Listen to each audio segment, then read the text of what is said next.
السلام علیکم ورحمۃ اللہ وبرکاتہ۔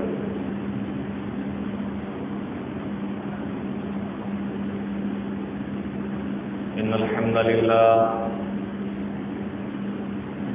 نحمده ونستعینه ونستغفره ونعوذ باللہ من شرور انفسنا ومن سیئات اعمالنا من يهده الله فلا مضل له ومن يضلل فلا هادي له وأشهد أن لا إله إلا الله وحده لا شريك له وأشهد أن محمدا عبده ورسوله يا أيها الذين آمنوا اتقوا الله حق تقاته ولا تموتن إلا وأنتم مسلمون يا أيها الناس اتقوا ربكم الذي خلقكم من نفس واحدة وخلق منها زوجها وبث منهما رجالا كثيرا ونساء واتقوا الله الذي تساءلون به والأرحام إن الله كان عليكم رقيبا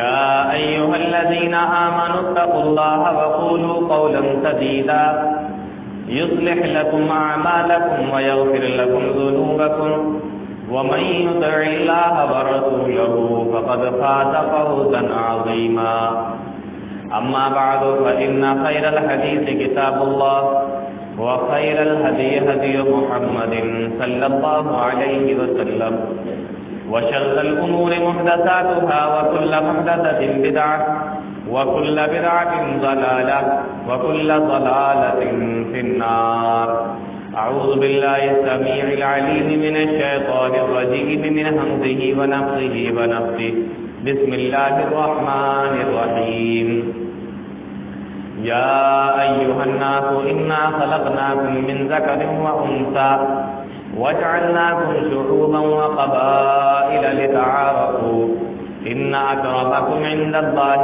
أتقاكم إن الله عليم خبير وقال النبي صلى الله عليه وسلم المسلم من سلم المسلمون من لسانه ويده رب اشرح لي صدري ويسر لي امري واحلل عقدة من لساني يفقهوا قولي رب زدني علما سبحانك لا علم لنا الا ما علمتنا انك انت العليم الحكيم اللهم ارنا الحق حقا وارزقنا اتباعه وارنا الباطل باطلا وارزقنا اجتنابه آمين۔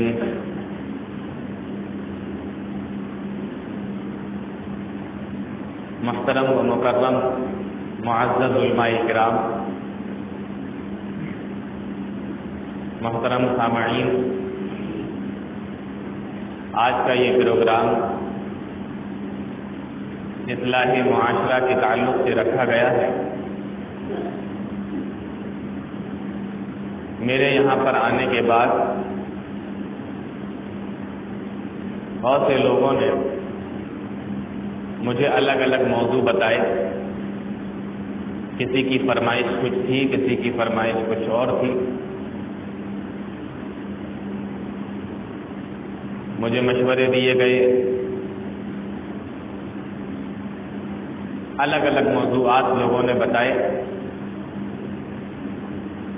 لیکن چونکہ پروگرام کا تعلق اصلاح سے ہے، اس لیے میں نے خود اپنی طرف سے جو موضوع چنا اس کا تعلق اصلاحی سے ہے، اور وہ موضوع ہے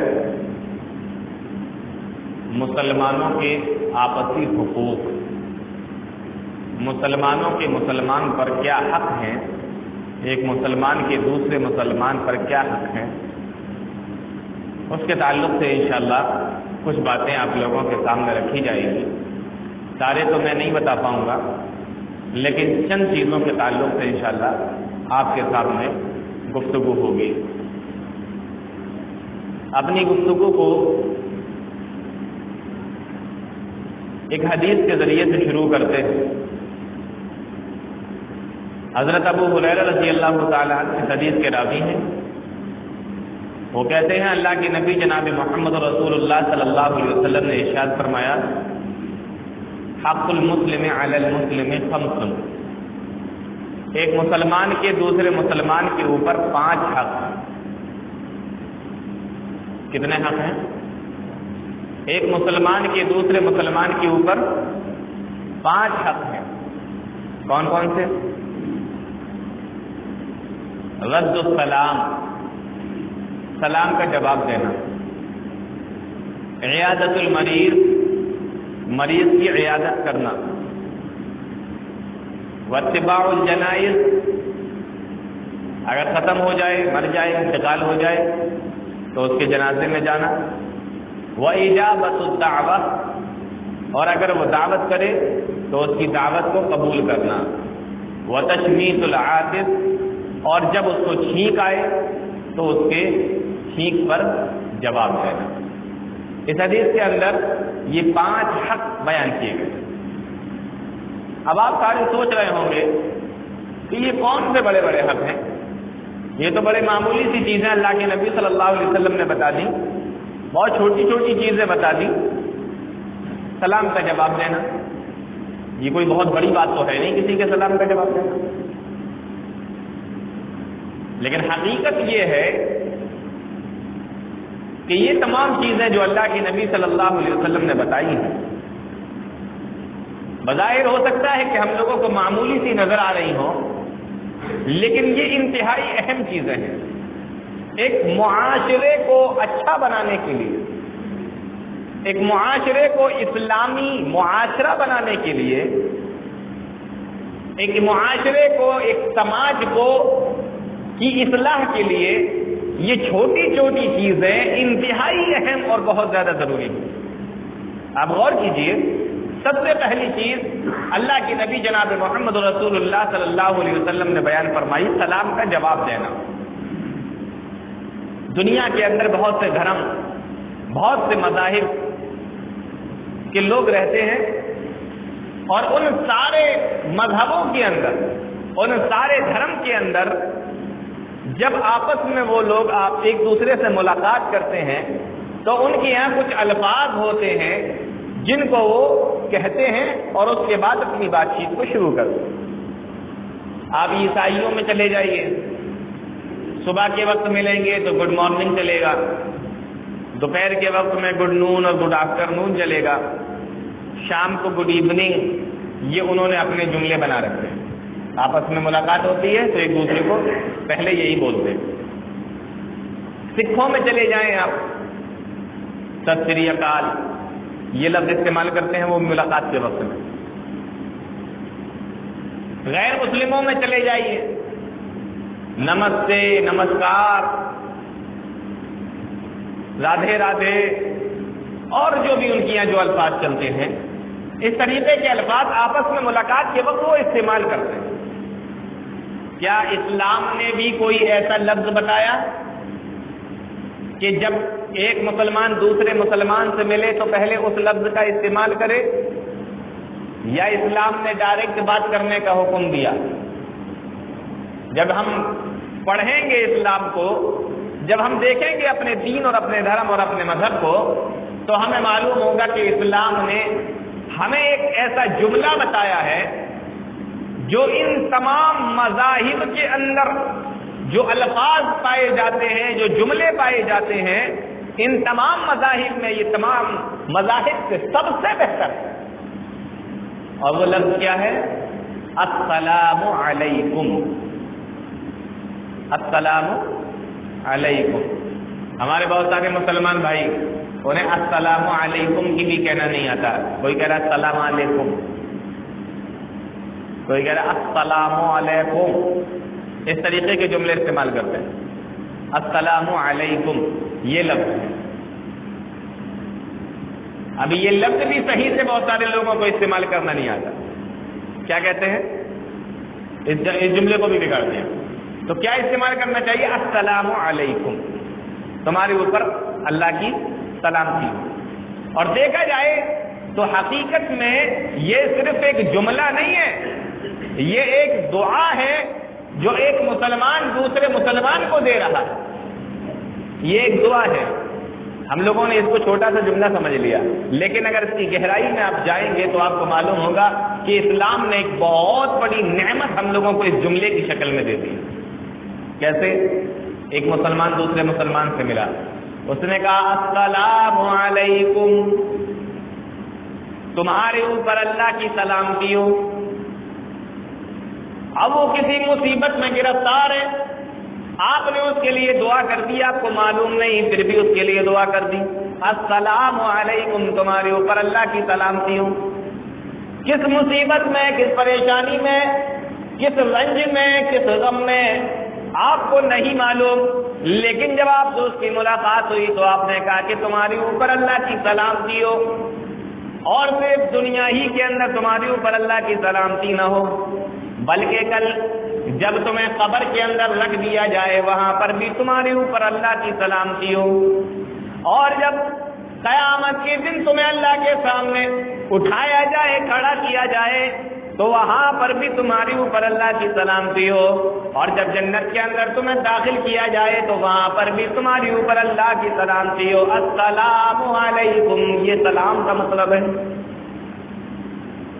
اب اس ایک نے سنا کہ میرے مسلمان بھائی نے مجھے سلام کیا، اس نے پلٹ کر جواب دیا وعلیکم السلام، تمہارے اوپر بھی اللہ کی سلامتی ہو. اور صرف دنیا ہی کے اندر اللہ کی سلامتی نہ ہو، بلکہ قبر کے اندر بھی تمہارے اوپر اللہ کی سلامتی ہو، میدان محشر میں بھی تمہارے اوپر اللہ کی سلامتی ہو، اور جنت کے اندر بھی تم اللہ کی سلامتی کے ساتھ میں داخل ہو جاؤ.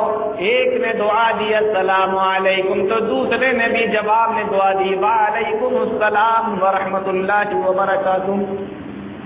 اب یہ ایک انسان کے اوپر ہے، وہ چاہے تو صرف وعلیکم السلام کہہ دے، اور چاہے تو اس میں ورحمۃ اللہ وبرکاتہ کے الفاظ بڑھا دے. اگر صرف سلام کا جواب دے دے گا تو 10 نیکیاں ملیں گی کرنے والے کو بھی، جواب دینے والے کو بھی، لیکن اس میں سے جو ورحمۃ اللہ اور وبرکاتہ کے الفاظ اگر بڑھا دے گا تو پھر 10 اور پھر 10 اس طریقے سے 30 نیکیاں اس انسان کی ہو جائے گی. یہ اسلام نے ہمیں اور آپ کو دیا. اب دیکھیے اللہ کے نبی جناب محمد رسول اللہ صلی اللہ علیہ وسلم کی وہ حدیث جس میں آپ نے ایک مسلمان کے دوسرے مسلمان کے اوپر 5 حق بیان کیے. اس میں سے پہلی چیز کیا ہے؟ سلام کا جواب دینا. رد السلام، سلام کو پھیلانا، سلام کا جواب دینا، سلام کو عام کرنا. ایک حدیث کے اندر اللہ کے نبی جناب محمد رسول اللہ صلی اللہ علیہ وسلم نے ارشاد فرمایا ما حسدتکم علی الیہود ما حسدتکم علی السلام والتامین. یہودی تم سے کسی بات میں اتنا زیادہ نہیں چڑھتے جتنا کہ وہ تمہارے سلام اور تمہارے نماز کے اندر زور سے آمین بولنے پر چڑھتے ہیں. تم آپس میں سلام کرتے ہو تو یہودیوں کو جلن ہوتی ہے، اور تم جو زور سے آمین بولتے ہو اس کے اوپر بھی یہودیوں کو جلن ہوتی ہے. یعنی تمہارے سلام اور تمہارے آمین کے علاوہ یہودی تم سے کسی بات میں اتنا نہیں چڑھتے جتنا کہ تمہارے اوپر تمہارے سلام کرنے سے اور تمہارے آمین بولنے سے تمہارے اوپر چڑھتے ہیں. تم سے جو حسد رکھتے ہیں وہ تو سلام اور آمین کہنے کی وجہ سے. آج بہت سارے لوگ کیا کہتے ہیں؟ سلام کو پھیلانے کی بجائے، سلام کو عام کرنے کے بجائے جانتے ہیں کیا کرتے ہیں؟ ارے آپ نے اس سے سلام کر لیا، وہ ہمارے گروپ کا نہیں ہے، ہماری جماعت کا نہیں ہے، وہ دیکھ تو لیا کرو کس کو سلام کر رہے ہو. ٹوپی دیکھی تھی اس کی کس کلر کی تھی؟ ہمارا ہی جھنڈا تھا نا، ہمارے ہی گروپ والا جھنڈا تھا، ہمارے ہی کلر کا جھنڈا تھا. نہیں تھا، چلو تمہارا نکاح ختم، تمہارا نکاح ٹوٹ گیا. تم نے لگتا ہے کسی وہابی کو سلام کر لیا ہے، تمہارا نکاح ختم. آج جماعتیں اور ٹوپیوں کے کلر اور گروپ دیکھ کر سلام کیا جا رہا ہے، جبکہ اللہ کے نبی صلی اللہ علیہ وسلم نے بتایا تھا کہ سلام کو عام کرنا، سلام کو پھیلانا. چھوٹا بڑے کو سلام کرنے کو تیار نہیں، بڑا چھوٹے سے سلام نہیں کر رہا ہے، یہاں تک کہ بچے استاد کو سلام کرنے کے لیے تیار نہیں، بیٹا باپ کو سلام کرنے کے لیے تیار نہیں. اب بات سمجھ میں آ رہی ہوگی. اللہ کے نبی جناب محمد رسول اللہ صلی اللہ علیہ وسلم نے فرمایا تھا کہ ایک مسلمان کے دوسرے مسلمان کے اوپر جو حق ہے اس میں سے پہلا کیا ہے؟ سلام کو پھیلانا، سلام کا جواب دینا. تو دیکھنے میں تو بڑا چھوٹا لگ رہا ہے، لیکن آج کے ماحول میں اگر اس کو دیکھا جائے تو پھر یہ کتنا بڑا بن جاتا ہے. اور آج دیکھیے ایک غریب آدمی مالدار کو سلام کر بھی لے تو مالدار اس کا جواب دینے کے لیے تیار نہیں، اور مالدار خود تو کرتا ہی نہیں ہے غریب کو سلام. امیر آدمی غریب کو سلام نہیں کرے گا، وہ یہ سمجھتا ہے کہ ہم الگ مخلوق ہیں، یہ الگ مخلوق ہے، یہ کوئی دوسری مخلوق ہے. اور اگر غریب آدمی سلام کر بھی لے تو جو امیر آدمی ہوگا وہ سلام کا جواب نہیں دے گا.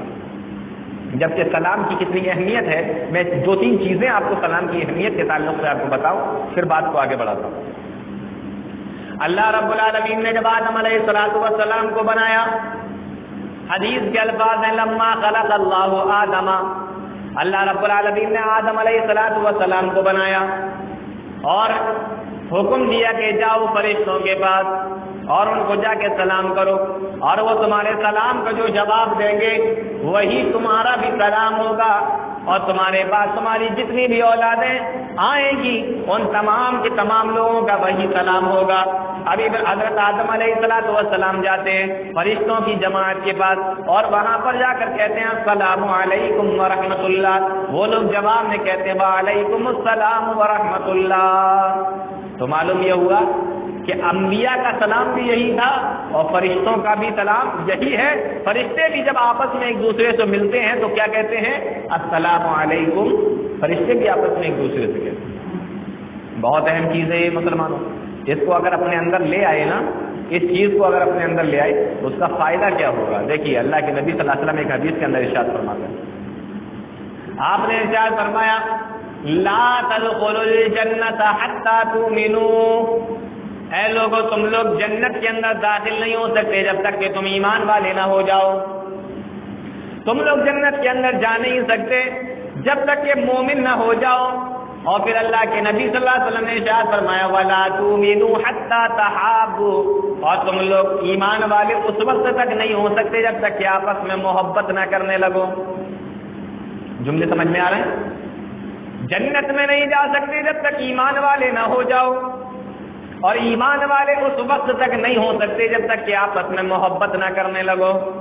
اللہ کے نبی صلی اللہ علیہ وسلم ارشاد فرماتے ہیں افلا ادلکم علی شیء اذا فعلتموه تحاببتم، اے لوگوں کیا میں تمہیں ایک ایسی چیز نہ بتا دوں جب تم آپس میں اس کو کرنے لگو گے تو تم آپس میں ایک دوسرے سے محبت کرنے لگو گے، تمہارے درمیان میں محبتیں بڑھ جائیں گی. اے اللہ کے نبی ضرور بتائیے.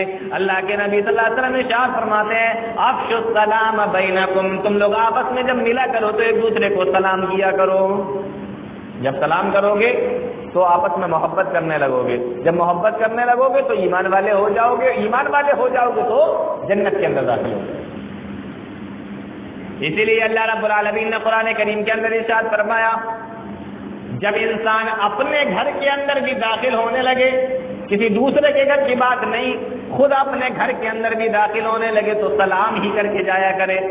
اذا دخلتم بیوتا فسلموا علی انفسکم، جب تم اپنے گھر کے اندر بھی جاؤ تب بھی سلام کر کے جایا کرو. اے اللہ اگر ہم اپنے گھر کے اندر سلام کر کے داخل ہوں گے تو کیا فائدہ ہوگا؟ فرمایا تحیۃ من عند اللہ مبارکۃ طیبہ، یہ اللہ رب العالمین کی طرف سے تمہارے لیے ایک تحفہ ہے، اور اسی سلام کے ذریعے سے اللہ رب العالمین تمہارے گھر کے اندر پاکیزگی اور برکتیں عطا فرمائے گا. حضرت انس رضی اللہ تعالیٰ عنہ سے اللہ کے نبی جناب محمد رسول اللہ صلی اللہ علیہ وسلم نے یہی فرمایا تھا کہ جب اپنے گھر کے اندر جایا کرو تو سلام کر کے داخل ہوا کرو. آج جاتے ہیں ہم لوگ سلام کر کے ڈائریکٹ گھسے چلے جا رہے ہیں. اللہ کے نبی صلی اللہ علیہ وسلم ارشاد فرماتے ہیں سلام کی اتنی زیادہ اہمیت ہے، اللہ رب العالمین نے قرآن کریم کے اندر ایک اور مقام پہ ارشاد فرمایا اے لوگوں یا ایھا الذین آمنوا لا تدخلوا بیوتا غیر بیوتکم حتی تستأنسوا وتسلموا علی اہلہا، اے لوگوں جب تم کسی دوسرے کے گھر میں جاؤ تو جانے سے پہلے اس سے اجازت مانگ لو، پہلے اس سے اجازت لے لو کہ اندر آ سکتے ہیں یا نہیں آ سکتے۔ اب وہ جب گھر والا اجازت دے دے، اب تم جب داخل ہونے لگو تو سلام کر کے اس کے گھر کے اندر داخل ہو۔ معلوم یہ ہوا کہ جب اپنے گھر میں جانا ہے تو اجازت نہیں لینا، صرف سلام کر کے جانا ہے، اور جب کسی دوسرے کے گھر میں جانا ہے تو پہلے اجازت لینا ہے، اس کے بعد میں سلام کر کے اس کے گھر کے اندر جانا ہے۔ ہم لوگ ڈائریکٹ گھس جاتے ہیں، اپنے گھر میں تو جاتے ہی جاتے ہیں، دوسرے کے یہاں بھی ایسے گھس جاتے ہیں۔ اور اجازت کیا لیں گے؟ ایک آدمی دوسرے کو بلانے کے لیے گیا، بھابھی بھیا ہیں اور یہ پہنچا اندر تک، چچی چچا ہیں اور وہ پہنچا اندر تک، نہ اجازت نہ پوچھنا نہ معلوم کرنا، وہ اندر تک پہنچ گیا۔ اسلام اس کی اجازت نہیں دیتا۔ آئیے صحابی رسول حضرت عبداللہ ابن عمر رضی اللہ تعالیٰ عنہ کی زندگی اٹھا کر دیکھی۔ یعنی کہ ایک شاگرد سے، ان کا نام طفیل تھا، طفیل بیان کرتے ہیں حضرت عبداللہ ابن عمر رضی اللہ تعالیٰ روزانہ مجھے لے کے بازار جایا کرتے ہیں، روزانہ مجھے لے کے بازار جایا کرتے تھے، لیکن بازار سے کچھ خریدتے نہیں تھے، بازار جاتے تھے اور وہاں سے واپس آ جایا کرتے تھے۔ کئی دن تک ایسے ہی وہ مجھے لے گئے اور مجھے واپس لے آئے۔ عبداللہ ابن عمر سے ان کے شاگرد طفیل نے سوال کیا، اے صحابی رسول، آپ بازار روزانہ مجھے لے کر جاتے ہیں اور بازار سے آپ کچھ خریدتے بھی نہیں، ہم نے آج تک آپ کو بازار سے کوئی خریدتے ہوئے نہیں دیکھا، کوئی سامان کوئی چیز خریدتے ہوئے نہیں دیکھا، لیکن روزانہ آپ مجھے بازار میں لے کر جاتے ہیں۔ جب آپ کو کچھ خریدنا نہیں ہے، جب آپ کو کچھ لینا ہی نہیں ہے، جب آپ کو وہاں سے کچھ چاہیے ہی نہیں ہے، تو پھر آپ مجھے بازار لے کر کیوں جاتے ہیں؟ آپ بازار کیوں جاتے ہیں؟ حضرت عبداللہ ابن عمر رضی اللہ تعالیٰ صحابی رسول جواب دیتے ہیں، اے میرے شاگرد طفیل، تم بالکل صحیح کہہ رہے ہو، ہم بازار سے کوئی سامان نہیں خریدتے، لیکن کیا تم نے یہ نہیں دیکھا کہ جب ہم بازار جاتے ہیں تو جو بھی مجھے راستے میں ملتا ہے ہم اس کو سلام کرتے ہوئے جاتے ہیں، اگر غریب ملے اس کو بھی سلام، مالدار ملے اس کو بھی سلام، فقیر ملے اس کو بھی سلام، مسکین ملے اس کو بھی سلام، دکاندار ملے اس کو بھی سلام، خریدنے والا ملے اس کو بھی سلام، جو بھی مجھے راستے میں ملتا ہے سب کو ہم سلام کر کے نکلتے ہیں، اور جب واپس آتے ہیں تب بھی سلام، سب کو سلام کرتے ہوئے آتے ہیں۔ تو پہلے کہنے لگے، ہاں یہ بات تو میں نے دیکھی ہے۔ عبداللہ ابن عمر رضی اللہ تعالیٰ عنہ فرماتے ہیں، اے طفیل، میں اس لیے ایسا کرتا ہوں، جب میں اپنے گھر سے مدینہ کی گلیوں میں نکلتا ہوں تو لوگ مجھے نظر نہیں آتے، میں سوچتا ہوں سب سے زیادہ لوگ مجھے کہاں ملیں گے، پھر میرا خیال آتا ہے کہ سارے کے سارے لوگ بازار میں ہوں گے، خرید و فروخت کے لیے گئے ہوں گے، تجارت کے لیے گئے ہوں گے، تو میں سوچتا ہوں میں کس کو سلام کروں اور سلام کے ذریعے سے میں اپنی نیکیوں کو بڑھا لوں، اس لیے میں بازار کی طرف چلا جاتا ہوں اور راستے میں مجھے جو بھی ملتا ہے میں اس کو سلام کرتا ہوا جاتا ہوں، اور پھر واپس آتا ہوں تب بھی سلام کرتا ہوا آتا ہوں۔ اے میرے شاگرد، میرے من کے اندر، میرے دل کے اندر اس بات کے علاوہ کوئی دوسری بات نہیں ہوتی کہ اس سلام کے ذریعے سے میں اپنی نیکیوں کو بڑھا لوں، اس سلام کے ذریعے سے میں اپنے نامہ اعمال کے اندر نیکیوں کا اضافہ کر لوں۔ صحابی رسول صرف سلام کرنے کی غرض سے بازار جایا کرتے تھے۔ تو پہلا حق کیا ہے مسلمان کا مسلمان پر؟ سلام کا جواب دینا، سلام کرنا، چھوٹا ہو بڑے کو سلام کرے، بہت سارے لوگ بیٹھے ہوئے ہیں تو نکلنے والا سلام کرے۔ اور ایک بات اور بتاؤں آپ کو، اللہ کے نبی صلی اللہ علیہ وسلم نے فرمایا، یسلم الراکب علی الماشی، جو سواری پہ جا رہا ہے وہ پیدل چلنے والے کو سلام کرے۔ یہ معاملہ الٹا ہو گیا ہے، ہم لوگوں نے اس کو الٹا کر دیا۔ جو گاڑی پر بیٹھ کر جاتا ہے پیدل چلنے والا، اکثر دیکھنے میں یہ آتا ہے کہ پیدل چلنے والا اس کو سلام کرتا ہے، لیکن حدیث رسول کیا ہے؟ اللہ کے نبی صلی اللہ علیہ وسلم نے فرمایا، جو پیدل جا رہا ہے گاڑی سے جانے والا اس کو سلام کرے گا۔ ایک آدمی موٹر سائیکل سے، دوسرا آدمی سائیکل سے، تو موٹر سائیکل والا سائیکل والے کو سلام کرے۔ ایک آدمی موٹر سائیکل سے، دوسرا آدمی کار سے جا رہا ہے تو کار والا موٹر سائیکل والے کو سلام کرے گا۔ یہ اسلام کا قانون، تاکہ انسان کے دل کے اندر گھمنڈ نہ آنے پائے۔ ایک چیز سمجھ لی، رد السلام، سلام کا جواب ہے۔ آئیے دوسرا حق دیکھتے ہیں جو اس حدیث کے اندر بیان کیا گیا۔ فرمایا وعیادۃ المریض، اللہ کے نبی جناب محمد رسول اللہ صلی اللہ علیہ وسلم نے ارشاد فرمایا، ایک مسلمان کا دوسرے مسلمان کے اوپر حق یہ ہے کہ مریض کی عیادت کی جائے، جب وہ بیمار ہو جائے تو اس کو دیکھنے کے لیے جائے، اس کی مزاج پرسی کے لیے جائے، اس کی تیمارداری کے لیے جائے، اس کو دیکھنے کے لیے جائے، اس کی عیادت کرنے کے لیے جائے۔ اللہ کے نبی صلی اللہ علیہ وسلم ایک حدیث کے اندر ارشاد فرماتے ہیں عود المریض، مریضوں کی عیادت کیا کرو۔ یہاں پر تھوڑا سا رک کر اس مسئلے کو بھی سمجھ لیجئے، اللہ کے نبی جناب محمد رسول اللہ صلی اللہ علیہ وسلم نے یہ نہیں فرمایا کہ اگر وہ مریض تمہارے خاندان کا ہو تو اس کو دیکھنے کے لیے جاؤ، اگر وہ مریض تمہارے رشتے دار ہو تو اس کو دیکھنے کے لیے جاؤ، اگر وہ مریض تمہارا اپنا ہو تو اس کو دیکھنے کے لیے جاؤ۔ اللہ کے نبی صلی اللہ علیہ وسلم نے یہ نہیں فرمایا، بلکہ فرمایا اگر وہ مسلمان ہے تو اس کو دیکھنے کے لیے چلے جاؤ۔ ہم لوگ تو یہی سوچ کے جاتے ہیں نا، خاندان کا ہے چلو دیکھنے چلتے ہیں، رشتہ دار ہے تو دیکھنے کے لیے جائیں گے، ہمارا اپنا کوئی اس سے مطلب ہے، کوئی لالچ ہے تو اس کو دیکھنے کے لیے جائیں گے۔ لیکن اگر آپ کو معلوم ہو کہ ہمارے محلے کے اندر فلاں آدمی بیمار ہے، ہمیں کوئی مطلب نہیں ہے، ہمیں اس سے کوئی لالچ نہیں ہے، ہمارے خاندان کا نہیں ہے، ہمارے رشتے دار نہیں ہے، لیکن مسلمان ہے، اب یہ چیز آپ کو اگر وہاں تک لے جاتی ہے کہ ایک مسلمان ہے، لاؤ اس کو دیکھ کر آتے ہیں۔ اللہ کے نبی صلی اللہ علیہ وسلم نے ایسے لوگوں کے لیے کیا فرمایا؟ ترمذی کی وہ روایت اٹھا کر دیکھیے، مریض کی عیادت کرنا، آپ جانتے ہیں کتنا بڑا ثواب ہے مریض کو دیکھنے کے لیے جانا۔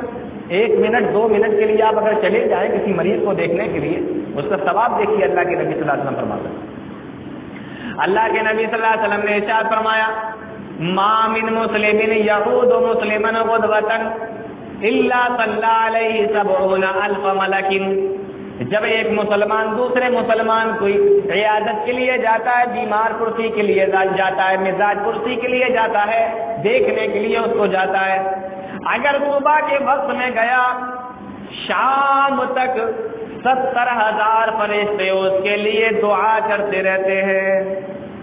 کتنے فرشتے؟ آج مسلمان پریشان ہوتا ہے تو کیا کہتا ہے؟ مولوی صاحب ہمارے لیے دعا کرنا، بہت پریشان چل رہے ہیں۔ ایک دوسرے سے کہتا ہے یار تم تو بڑے نمازی ہو، ہم تو نہیں پڑھ پاتے نماز، تم نیک آدمی ہو، ہم اتنے نیک نہیں ہیں، ہمارے لیے دعا کر دینا اللہ تعالیٰ سے۔ دیکھو یہاں 70,000 فرشتے آپ کی دعا کرنے کے لیے تیار ہیں، فرشتوں سے دعا کروانا ہے نا، 70,000 فرشتے دعا کرنے کے لیے تیار ہیں۔ کیا کرنا ہے؟ ایک کام کرنا ہے بس۔ کون سا؟ اللہ کے نبی جناب محمد رسول اللہ صلی اللہ علیہ وسلم نے ارشاد فرمایا اگر صبح کے وقت میں جاتا ہے تو شام تک 70,000 ملک، 70,000 فرشتے شام تک اس کے لیے مغفرت کی دعا کرتے رہتے ہیں، رحمت کے لیے رحمت کی دعا کرتے رہتے ہیں۔ اور حدیث کے الفاظ ہیں اگر وہ شام کے وقت میں جاتا ہے تو صبح کے وقت میں 70,000 ملک حتی یصبح، شام کے وقت میں اگر گیا تو صبح ہونے تک 70,000 فرشتے اس کے لیے دعا کرتے رہتے ہیں، رحمت اور مغفرت کی دعا اس کے لیے 70,000 فرشتے دعا کرتے ہیں۔ یہ ہے بیمار آدمی کو دیکھنے کے لیے جانا، اس کی مزاج پرسی کے لیے جانا۔ ایک اور حدیث ہے، اللہ کے نبی صلی اللہ علیہ وسلم نے ارشاد فرمایا کل قیامت کا دن ہوگا، اللہ رب العالمین ایک آدمی کو اپنے سامنے کھڑا کرے گا اور اس سے سوال کرے گا اے ابن آدم، اے آدم کے بیٹے، مریض تو فلم تعودنی، میں بیمار ہوا تھا تو مجھے دیکھنے کے لیے نہیں آیا۔ کون کہہ رہا ہے؟ اللہ رب العالمین اپنے بندے سے کہہ رہا ہے اے آدم کے بیٹے، میں بیمار ہوا تھا تو مجھے دیکھنے کے لیے نہیں آیا۔ بڑا تعجب ہوتا ہے اللہ رب العالمین کے جملے سے، آپ کو بھی تعجب ہو رہا ہوگا کہ اللہ کیسے بیمار ہوتا ہے۔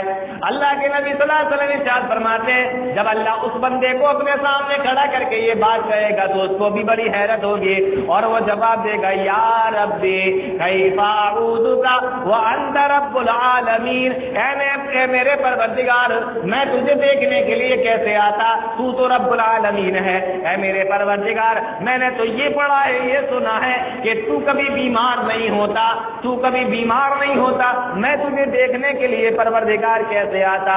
اب اللہ رب العالمین دیکھو کیا جواب دیتا ہے, فلاں وقت میں فلاں محلے کے اندر فلاں گلی کے اندر تیرے برابر میں میرا ایک مسلمان بندہ بیمار ہوا تھا, اگر تو اس کو دیکھنے کے لیے چلا جاتا لوجدتنی عنده, تو اس بندے کے پاس میں تو مجھے پا لیتا. یہ فضیلت ہے. گویا کہ آپ مریض کو دیکھنے کے لیے جا رہے ہیں, اتنی دیر اللہ رب العالمین کے پاس میں جا رہے ہیں. یہ فضیلت ہے. فرمایا لوجدتنی عنده, اس بندے کے پاس میں تو مجھے پاتا. اور اللہ کے نبی صلی اللہ علیہ وسلم بیماروں کو دیکھنے کے لیے جاتے ہیں. آج ہم لوگ تو صرف رشتہ دار, خاندان, یہ تمام چیزیں دیکھتے ہیں, لیکن نبی صلی اللہ علیہ وسلم کو جب معلوم ہوتا تھا کسی بھی مسلمان ساتھی کے بارے میں, آپ دیکھنے کے لیے اس کو جایا کرتے تھے. اور جب بیمار کے پاس میں پہنچتے, اللہ کے نبی صلی اللہ علیہ وسلم ایک دعا پڑھا کرتے تھے, چھوٹی سی دعا ہے, کیونکہ اللہ کے نبی صلی اللہ علیہ وسلم نے ارشاد فرمایا مریض کے پاس میں فرشتے موجود ہوتے ہیں, جیسی باتیں کرو گے فرشتے اس پہ ویسے ہی آمین بولتے جائیں گے. اس لیے وہاں پر بیٹھ کر اچھی اچھی باتیں کرو کہ اللہ تمہیں شفا دے دے گا, اللہ تمہاری اس بیماری کی وجہ سے تمہارے گناہوں کو ختم کر دے گا. اس طریقے کی باتیں وہاں پر بیٹھ کے کرنا چاہیے. اللہ کے نبی صلی اللہ علیہ وسلم بھی یہی فرمایا کرتے تھے. حدیث کے الفاظ ہیں, اللہ کے نبی صلی اللہ علیہ وسلم نے ارشاد فرمایا لا بات طہور ان شاء اللہ. آپ جب کسی بیمار کو دیکھنے کے لیے جاتے تو یہ جملہ کہا کرتے تھے, پریشان نہ ہو, فکر نہ کرو, یہ بیماری تم کو تمہارے گناہوں سے پاک کر دے گی. کیونکہ میرے نبی نے ارشاد فرمایا اللہ کے کسی بھی مومن اور مسلم بندے کے پیر میں اگر کوئی کانٹا بھی چبھ جائے تو اللہ رب العالمین اس تکلیف کی وجہ سے اس کے اتنے گناہوں کو ختم کر دیتا ہے. اگر ٹھوکر بھی لگ جائے چلتے میں تو اس ٹھوکر پہ بھی اللہ رب العالمین گناہ معاف کر دیتا ہے. پیر میں کانٹا بھی چبھ جائے تو بھی اللہ رب العالمین گناہوں کو معاف کر دیتا ہے. اللہ کے نبی فرماتے لا بات طہور ان شاء اللہ, پریشان نہ ہو, اللہ رب العالمین اسی وجہ سے تمہارے گناہوں کو معاف کر دے گا, یہ بیماری تمہارے گناہوں کو ختم کر دے گی. یہ اللہ کے نبی صلی اللہ علیہ وسلم کہا کرتے تھے.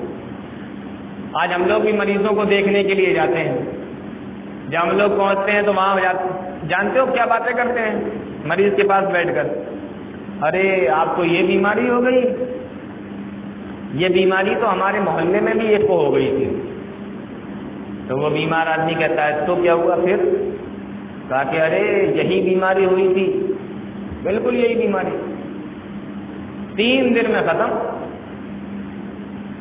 ہم لوگ جاتے ہیں نا تو مریض کے پاس بیٹھ کے ایسی باتیں کرتے ہیں.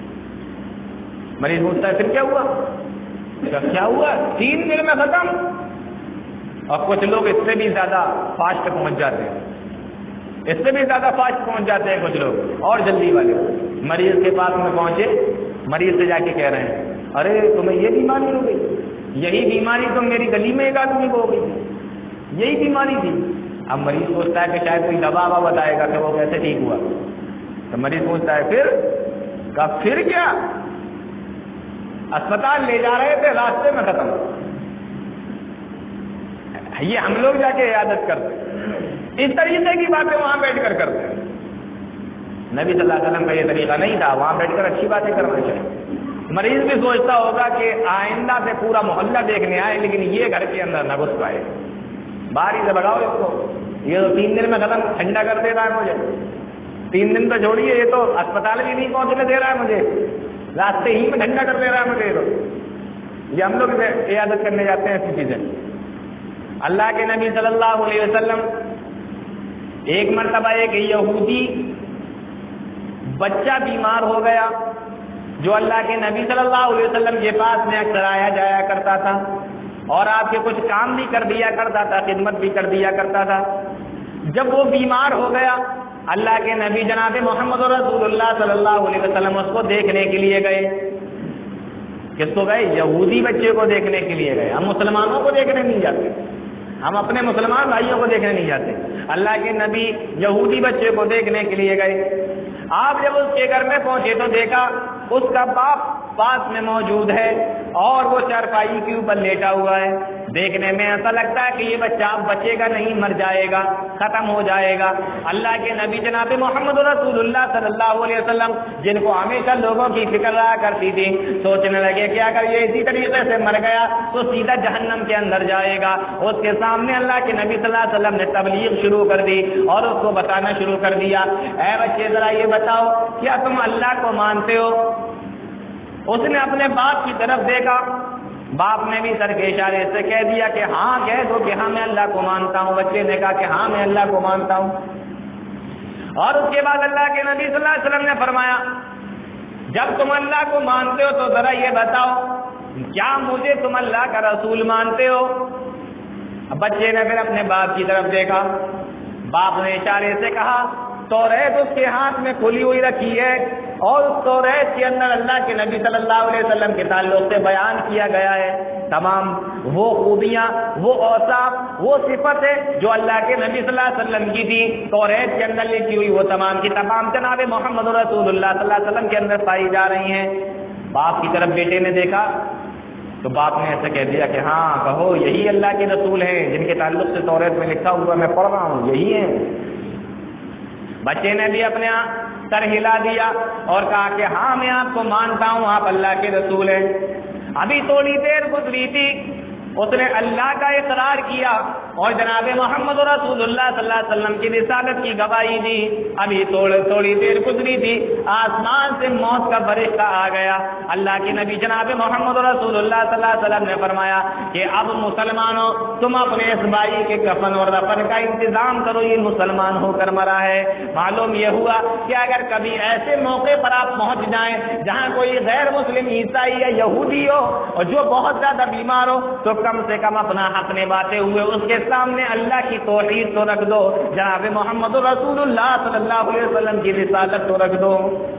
ہو سکتا ہے کہ آپ کے بتانے پر اللہ اس کو ہدایت دے دے، وہ ہاں کرتا ہوا اس دنیا سے چلا جائے. تو دوسرا حق یہ ہے کہ مریض کی عیادت کی جائے.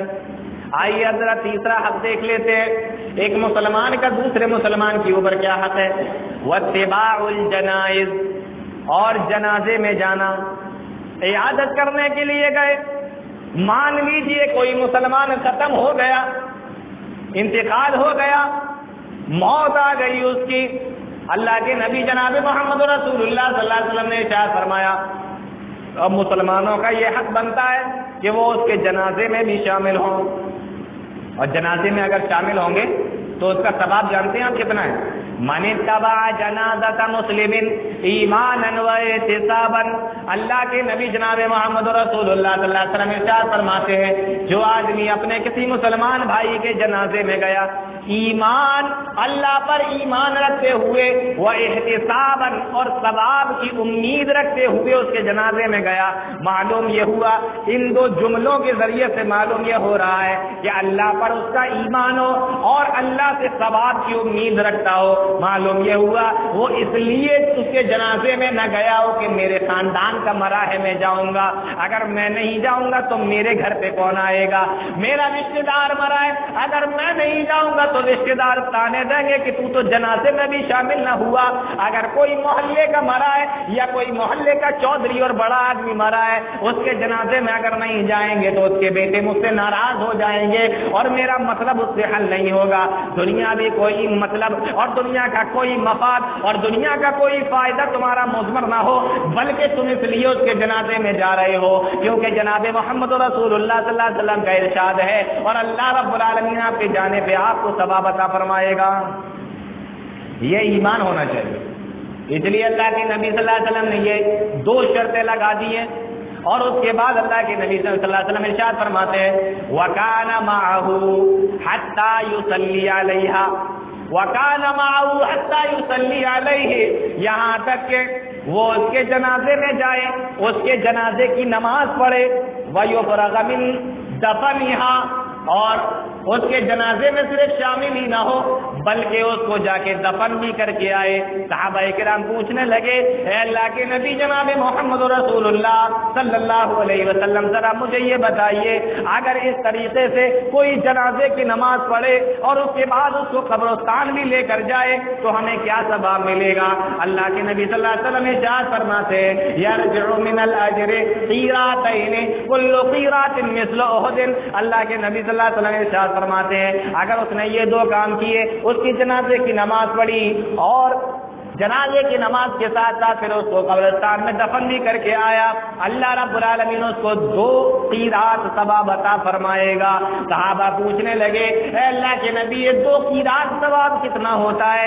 اللہ کے نبی صلی اللہ علیہ وسلم نے حدیث کے اندر ارشاد فرمایا کل قیرات مثل احد، ایک قیرات ایک احد پہاڑ کے برابر ہوتا ہے۔ کتنا ثواب ہے؟ ایک قیرات ایک احد پہاڑ کے برابر۔ اللہ رب العالمین 2 قیرات ثواب عطا فرمائے گا۔ کتنا کام کرنا ہے؟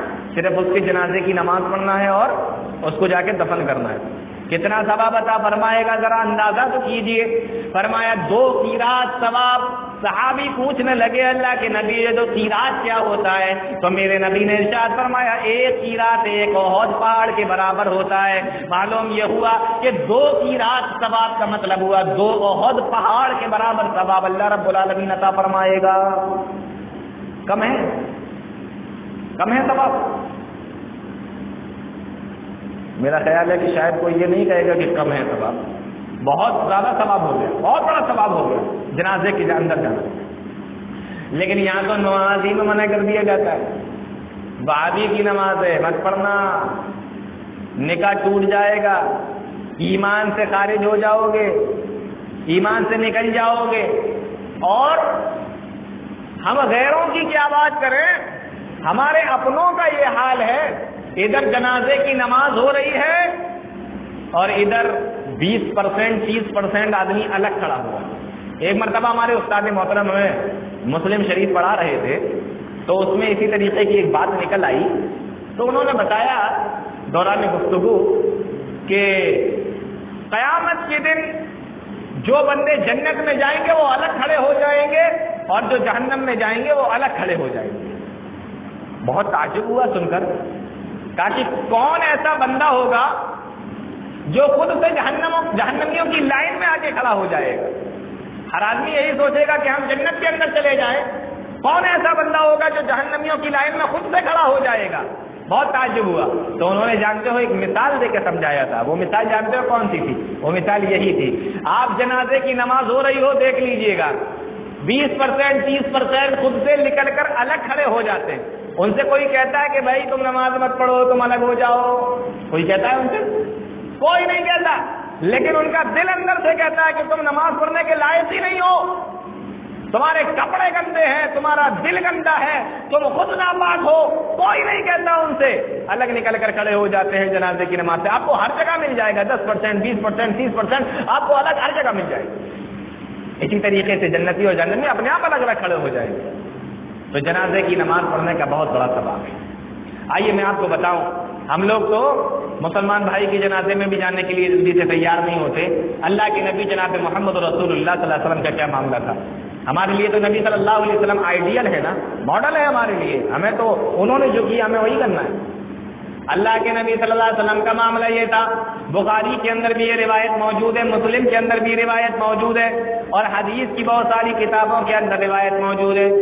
مدینہ کے اندر جو نبی کریم صلی اللہ علیہ وسلم کا سب سے بڑا دشمن تھا، جس کا نام عبداللہ ابن ابی ابن سلول تھا، جس کو لوگ رئیس المنافقین کہا کرتے تھے، منافقوں کا سردار کہا کرتے تھے، جب یہ مر جاتا ہے، اس منافق کا بیٹا جن کا نام عبداللہ ہے، پکا سچا مسلمان ہے، اللہ کے نبی جناب محمد رسول اللہ صلی اللہ علیہ وسلم کے سچے صحابی ہیں، اللہ کے نبی کے پاس میں پہنچے اور آ کر کہنے لگے اللہ کے نبی میرے باپ کا انتقال ہو گیا ہے اور میں آپ کے پاس میں اس لیے آیا ہوں کہ آپ اپنے بدن کا کرتا اتار کر مجھے دے دیں، آپ اپنے بدن کا کرتا اتار کر مجھے دے دیں، میں اس کرتے کو اپنے باپ کے کفن میں استعمال کرنا چاہتا ہوں، کفن کی جگہ پر میں اپنے باپ کو پہنانا چاہتا ہوں، میرا باپ آپ کے کرتے کو پہن لے تو ہو سکتا ہے کہ اللہ رب العالمین اس کفن کے پہننے کی وجہ سے، اس کرتے کے پہننے کی وجہ سے اللہ رب العالمین میرے باپ کے عذاب کے اندر کچھ کمی کر دے، میرے باپ کے عذاب میں کچھ کمی کر دے۔ اللہ کے نبی جناب محمد رسول اللہ صلی اللہ علیہ وسلم نے اپنے کرتے کے بٹن کو کھولا، اپنے کرتے کو اللہ کے نبی صلی اللہ علیہ وسلم نے اتار کر عبداللہ کو دے دیا، اس منافقین کے سردار رئیس المنافقین کے بیٹے کو دے دیا۔ حضرت عبداللہ اللہ کے نبی جناب محمد رسول اللہ صلی اللہ علیہ وسلم کا کرتا لے کر چلے گئے اور اپنے باپ کو پہنا دیتے۔ یہاں پر میں آپ کو ایک بات اور بتا دوں، اللہ کے نبی صلی اللہ علیہ وسلم کے اوپر جس نے بھی جو بھی احسان کیا، نبی کریم صلی اللہ علیہ وسلم نے اسی دنیا کے اندر سارے کے سارے لوگوں کے احسان کا بدلہ ادا کر دیا، سوائے ابو بکر صدیق رضی اللہ تعالیٰ عنہ، سب کے احسان کا بدلہ ادا کر دیا۔ اٹھا کر دیکھیے جنگ بدر، نبی کے چچا جن کا نام حضرت عباس رضی اللہ تعالیٰ عنہ ہے، جب یہ قید ہو کر مسلمانوں کے قبضے میں آئے، لمبے تڑنگے تھے، کسی کا کرتا ان کے بدن پہ آ نہیں رہا تھا۔ رئیس المنافقین، منافقوں کا سردار، مدینہ کے اندر یہ بھی بڑا لمبا تڑنگا آدمی تھا۔ جب اس نے دیکھا کہ نبی کے چچا کی لمبائی اور چوڑائی اچھی خاصی ہے، کسی کا کرتا ان کے بدن پہ آ نہیں رہا ہے اور میں بھی لمبا چوڑا ہوں، میرا کرتا نبی کے چچا کے بدن پر آ جائے گا، تو اس منافقوں کے سردار رئیس المنافقین نے اپنا کرتا اتار کر نبی کے چچا کو دے دیا تھا کہ تم میرا کرتا پہن لو۔ اس احسان کا بدلہ اللہ کے نبی جناب محمد رسول اللہ صلی اللہ علیہ وسلم نے بھی چکا دیا، اور جب اس کا انتقال ہوا، جب یہ مرا، تو اللہ کے نبی صلی اللہ علیہ وسلم نے اپنا کرتا اتار کر اس کو دے دیا تھا کہ اس کے احسان کا بدلہ ادا ہو جائے۔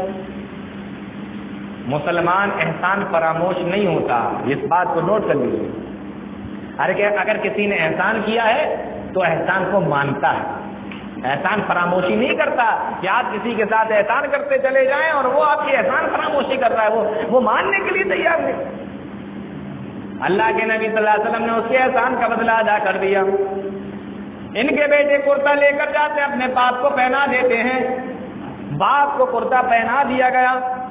اب جنازے کی تیاری ہو رہی ہے، بظاہر تو مسلمان ہیں، منافق کہتے ہی ایسے آدمی کو ہے جو اندر سے مشرک ہو، کافر ہو، منافق ہو، نفاق اس کے اندر پایا جاتا ہو، لیکن زبان سے اسلام کا اظہار کرتا ہو، ایسے آدمی کو منافق کہا جاتا ہے۔ اب اس کے جنازے کی تیاری ہو رہی ہے، اندر سے تو وہ منافق ہے لیکن اوپر سے تو اپنے آپ کو مسلمان ظاہر کرتا ہے، تو جنازہ بھی پڑھا جائے گا۔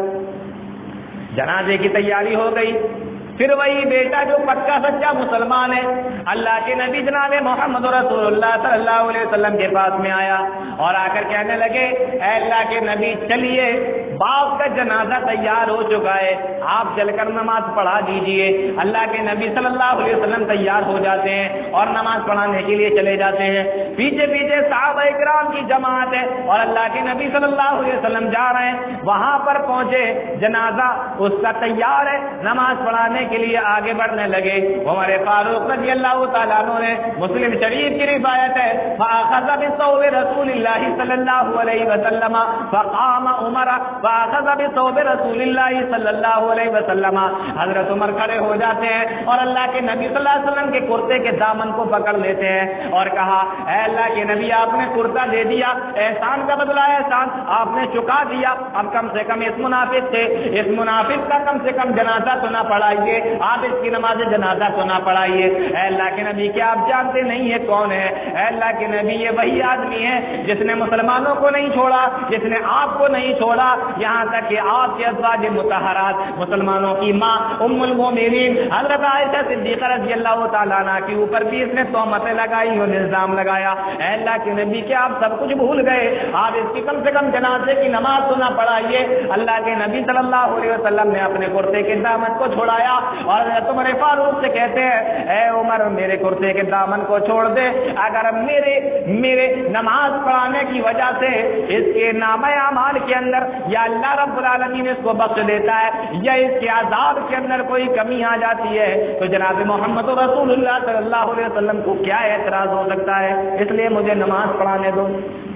آپ کھڑے ہو گئے، آپ نے نماز پڑھائی، اللہ کے نبی صلی اللہ علیہ وسلم نماز پڑھا رہے ہیں، ادھر نماز ختم ہوئی، نبی نے نماز تو پڑھا دی لیکن اللہ رب العالمین کو یہ بات پسند نہ آئی اور آسمان سے جبریل امین کو بھیج دیا اور کہا کہ جاؤ میرے نبی کو جا کے بتا دو، اے میرے نبی استغفر لہم او لا تستغفر لہم، آپ اس کی بخشش کی دعا کریں یا نہ کریں، ان تستغفر لہم 70 مرتن، لیکن اللہ کا فیصلہ یہ ہے کہ اگر آپ 70 مرتبہ بھی اس کی مغفرت کی دعا کریں گے فلن یغفر اللہ لہم، اللہ اس کو ہرگز معاف نہیں کرے گا۔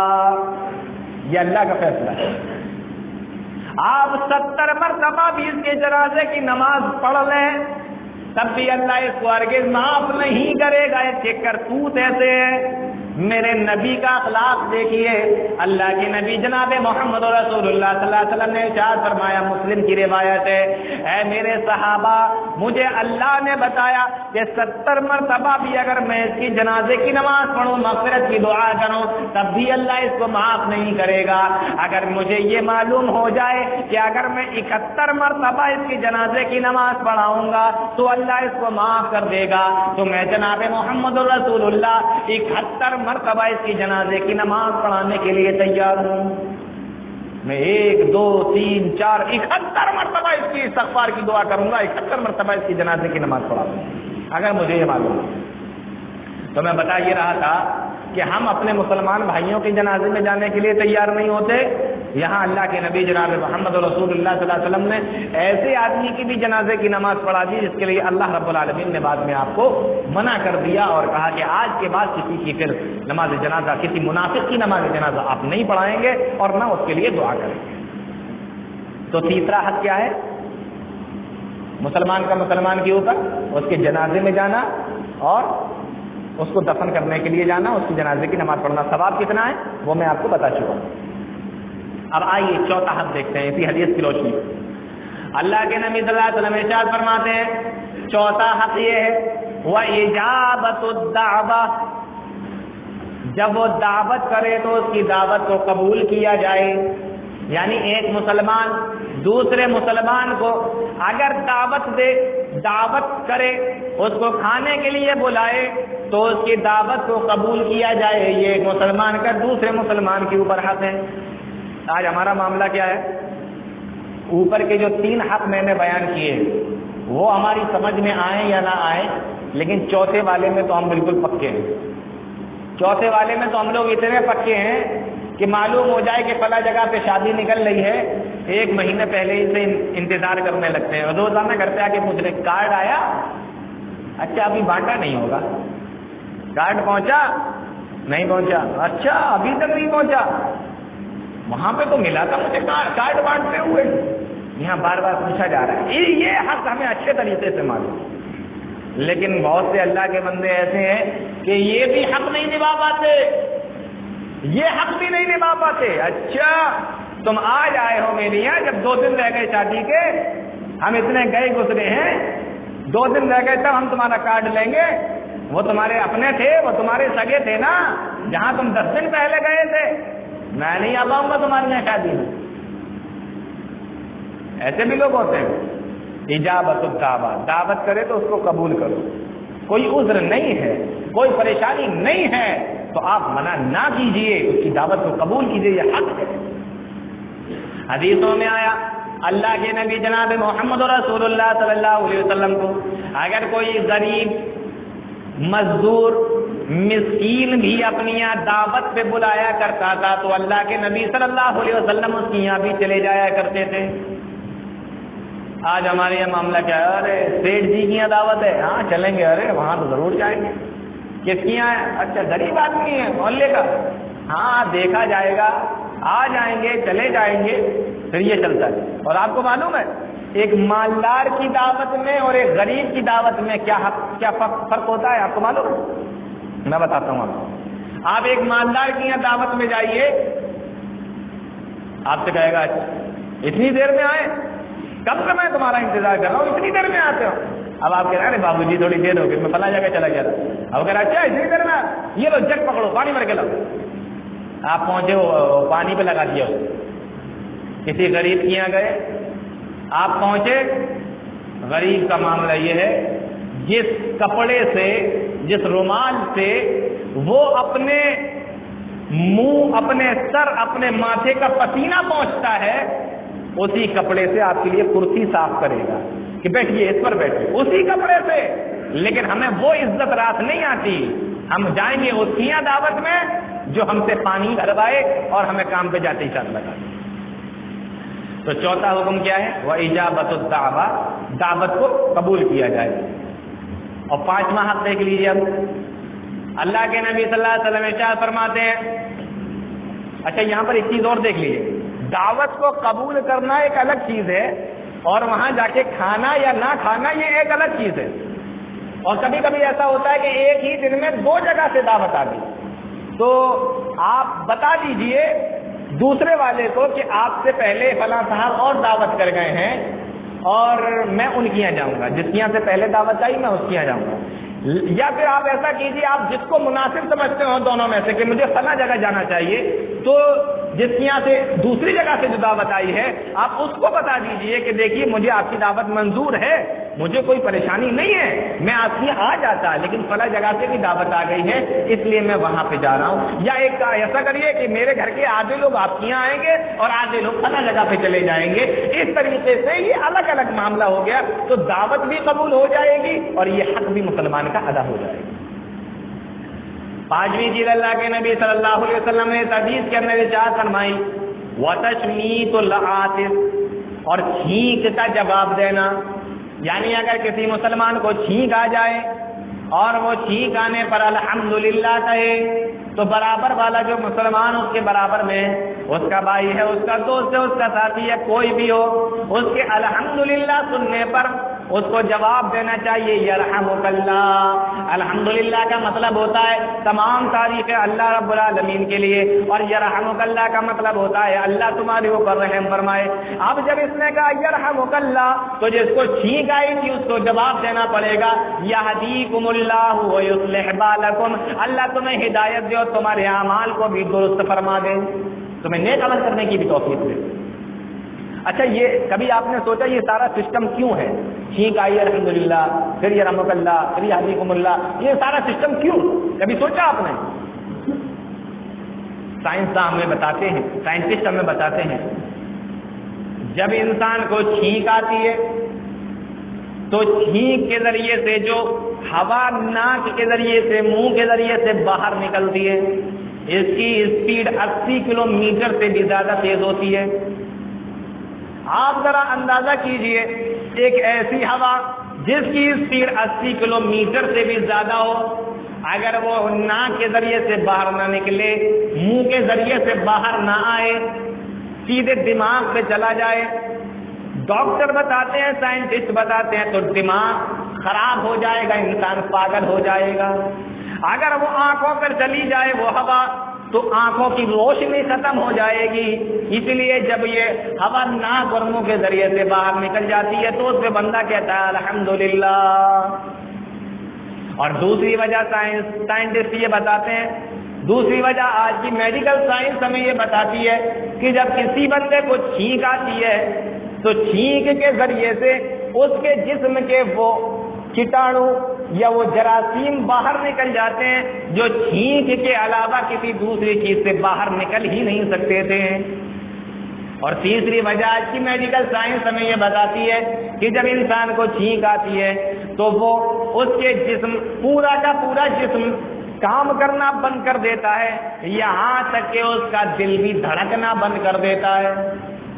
اب آپ اندازہ کیجئے، سیکنڈ کے 100ویں حصے جس کو نینو سیکنڈ کہتے ہیں، اتنی سی دیر کے لیے دل بھی کام کرنا بند کر دیتا ہے۔ اگر یہ دل کام کرنا بند کر دے اور پھر سے کام کرنا شروع نہ کرے تو انسان کا تو کام ہی تمام ہو جائے گا۔ اس لیے جب چھینک آئی اور اس نے چھینک آنے پر جب اس کے اعضاء پھر سے کام کرنے لگے تو اس نے کہا الحمدللہ، اللہ تیرا شکر ہے کہ تو نے مجھے اور نیک اعمال کرنے کی مہلت دے دی، ورنہ ابھی میرا کھیل یہیں پہ ختم ہو جاتا اور میں اس دنیا کو چھوڑ کر چلا جاتا۔ برابر والا کہتا ہے یرحمک اللہ، واقعی تیرے اوپر اللہ کا رحم ہو، اللہ کی رحمت ہو، اللہ نے تجھے بڑا اچھا موقع دے دیا ہے۔ اب اس نے جب دعا دی تو اب یہ بھی کہہ رہا ہے یہدیکم اللہ، اللہ تجھے بھی ہدایت دے، تجھے بھی نیک اعمال کرنے والا بنا دے۔ یہ ہے پورا پروسیس، یہ ہے پورا سسٹم۔ الحمدللہ رب اللہ۔ اور ایک بات آپ کو اور بتاؤں، اللہ رب العالمین کو چھینک پسند ہے اور جمائی ناپسند ہے۔ چھینک تو آپ جانتے ہی ہیں اور جمائی بھی آپ لوگ جانتے ہیں۔ جمائی شیطان کو پسند ہے، چھینک اللہ کو پسند ہے۔ اللہ کے نبی صلی اللہ علیہ وسلم ارشاد فرماتے ہیں چھینک اللہ کو پسند ہے، اس لیے جب کسی کو آئے تو الحمدللہ کہے، اور جمائی اللہ کو ناپسند ہے، اس لیے جب کسی کو آئے تو وہ اپنا منہ بند کر لے، اور اگر منہ بند نہیں کر سکتا تو کم سے کم اپنے منہ کے اوپر ہاتھ رکھ لے اور کہے اعوذ باللہ من الشیطان الرجیم۔ جمائی آئے تو کیا پڑھنا چاہیے؟ ہمارے بہت سارے دوست کہتے ہیں لا حول ولا قوت الا باللہ، یہ پڑھتے ہیں نا، بہت سارے لوگ یہ پڑھتے ہیں، جبکہ پڑھنا کیا چاہیے؟ اعوذ باللہ من الشیطان الرجیم۔ جمائی آئے تو منہ پہ ہاتھ رکھ کے اعوذ باللہ من الشیطان الرجیم پڑھنا چاہیے۔ لیکن آج معاملہ الٹا ہو گیا، اگر کسی کو چھینک آتی ہے تو وہ سوچتا ہو کتنی بری چیز آ رہی ہے، مجھے کوئی دیکھ نہ لے، کوئی دیکھ نہ لے، ادھر ادھر منہ چھپائے گا اور دھیرے سے وہی کہ وہی چھینک دے گا، دھیرے سے، کوئی دیکھ نہ لے۔ اور پتہ ہے آج کل کے مسلمان، جی بہت سارے مسلمان، چھینک آئے تو کیا کہنا چاہیے؟ کیا کہنا چاہیے چھینک آئے تو؟ ہاں الحمدللہ، الحمدللہ کہنا چاہیے نا، اور کہتے کیا ہے؟ سوری۔ سنا ہے نا؟ سنا ہوگا، میں نے کئی لوگوں کو دیکھا، چھینک آئی سوری، پھر چھینک آئی سوری۔ یہ کیا بھائی؟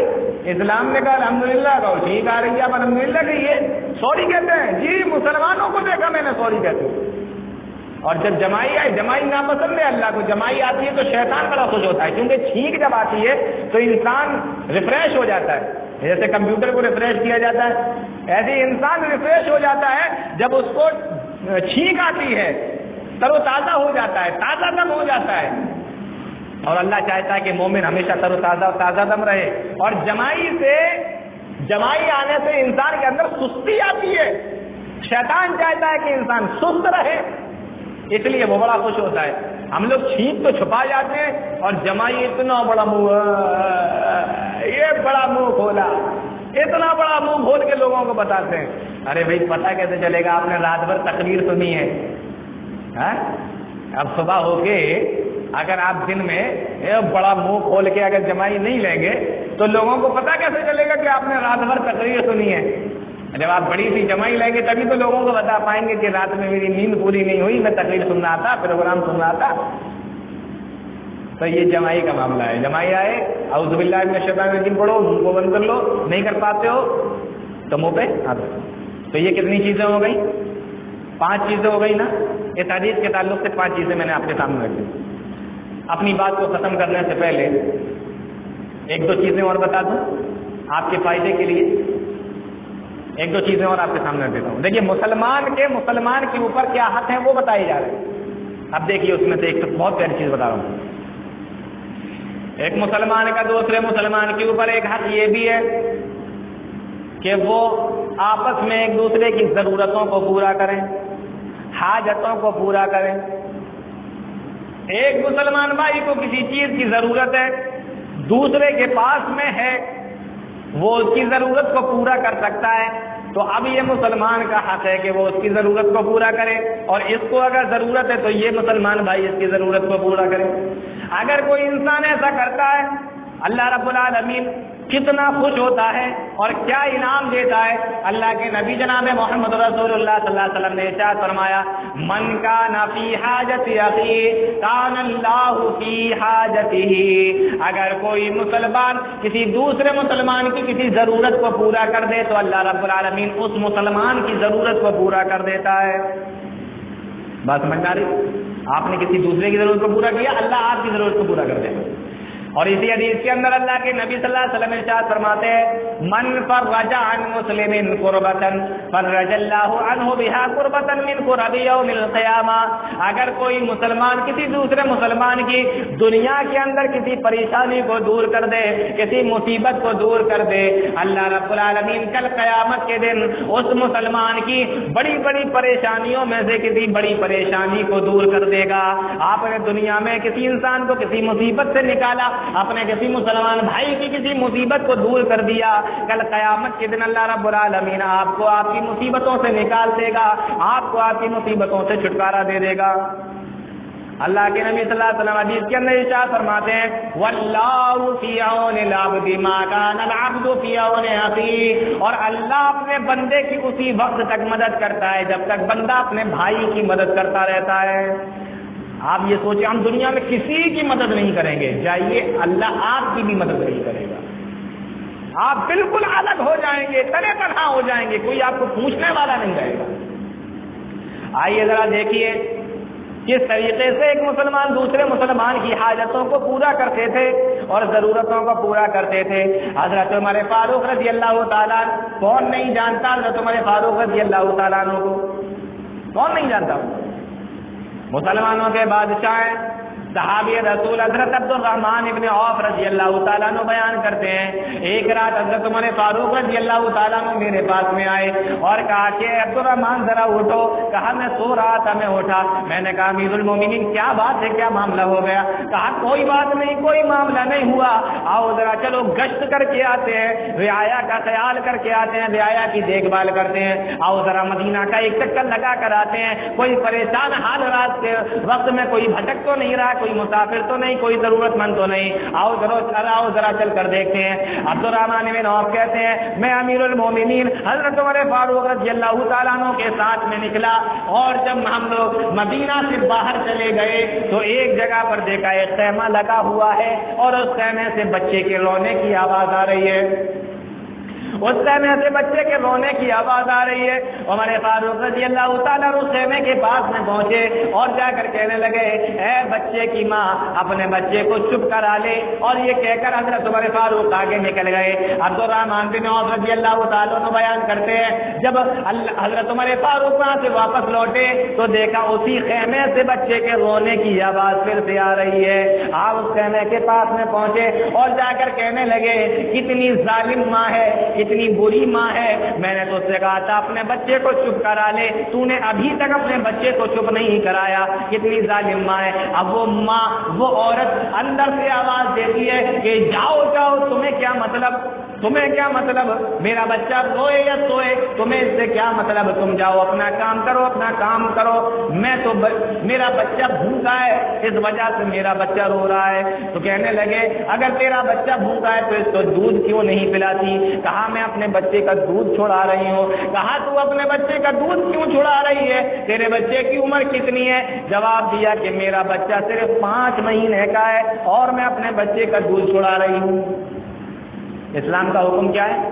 2 سال میں بچے کا دودھ چھڑایا جائے، خود سے چھوڑ دے 2 سال سے پہلے تو کوئی بات نہیں، لیکن 2 سال ہو جائے تو پھر چھڑا دیا جائے، اس کے بعد ماں دودھ نہ پلائے اپنے بچوں کو۔ لیکن یہاں 5 مہینے کے اندر ہی بچے کا دودھ چھڑایا جا رہا ہے اور بچہ رو رہا ہے۔